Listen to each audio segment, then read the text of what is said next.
August 24. புனித பர்த்தலமேயு. ஆண்டவர் இயேசுவின் அப்போஸ்தலர்களுள் ஒருவரான பர்த்தலமேயு ஆண்டவரோடு இணைந்து அவரது பணிகளில் பங்கு கொண்டார். நத்தனியேல் என்ற இயற்பெயரினைக் கொண்ட இவர் அரச பாரம்பரியத்தில் பிறந்தார் என்று புனித ஜெரோம் பதிவு செய்கிறார்.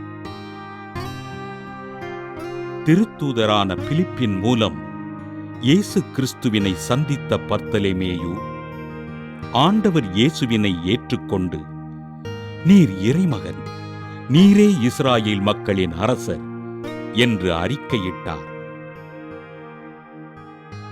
ஆண்டவரை அன்பு செய்து அவரது சீடராக பின்தொடர்ந்த இவர் மரியன்னையின் மீது மிகுந்த அன்பும் பக்தியும் வைத்திருந்தார். ஆண்டவர் இயேசுவின் உயிர்ப்புக்குப் பின்பு இந்தியாவின் மத்திய பகுதிகளில் சில வருடங்கள் நற்செய்தி அறிவித்த பர்த்தலமேயு ஆர்மேனிய நாட்டிற்குச் சென்று ஆண்டவரை போதித்து மக்களின் நோய்களை குணப்படுத்தினார். பர்த்தலமேயுவின் பணிகளைக் கண்ட ஆர்மேனிய அரசன் பாலிமியஸ் ஆண்டவரை ஏற்றுக்கொண்டு திருமுழுக்குப் பெற ஆர்மேனிய மக்கள் ஆண்டவரை முழுமனதோடு ஏற்றுக்கொண்டார்கள்.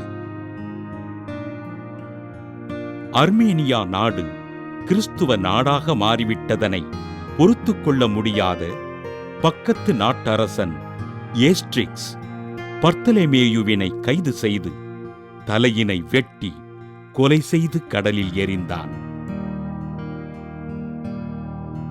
கடலில் எரியப்பட்ட பர்த்தலமேயுவின் திருவுடல் ஆர்மேனியாவில் கண்டெடுக்கப்பட்டு லிபரிஸ் நாட்டிற்கு கொண்டு செல்லப்பட்டதாக வரலாறு பதிவு செய்கிறது.